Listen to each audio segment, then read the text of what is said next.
It is a spring day in 1947. A Bedouin boy named Mohammed Ahmed El Hamid is herding goats on the western cliff of the Jordan Valley, at the north end of the Dead Sea. For some reason, Mohammed is drawn to the entrance of a cave on the cliff face.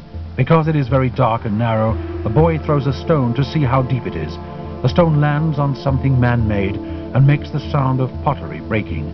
Excited by the prospect of hidden treasure, Mohammed crawls into the narrow cave and finds a few pottery jars covered by what he thinks are small pottery bowls. Mohammed excitedly opens one of the jars. What he discovers, however, is not gold but torn and disintegrating pieces of leather. He removes the scrolls from the cave and eventually takes them to Kando, a shoemaker in Bethlehem who dabbles in antiquities. Kando approached the head of the Syrian Jacobite Church in Jerusalem, Metropolitan Mar Athanasius Samuel, about the find. He hoped to gain by serving as a middleman in the possible sale of the scrolls.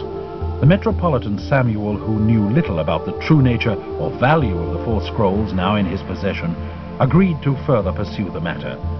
The Metropolitan tried to obtain professional consultation and even turned to the Hebrew University Library for advice.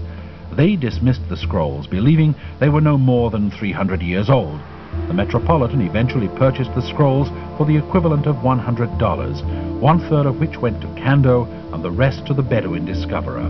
These leather fragments, which were found in a cave in Qumran and formed part of a hoard of scrolls and fragments which would eventually be known as the Dead Sea Scrolls, proved to be over 2,000 years old. We now know that Mohammed the Wolf, the Bedouin shepherd boy, made one of the most remarkable archaeological discoveries of all time, a discovery that continues to enlarge our understanding of Jewish and early Christian history.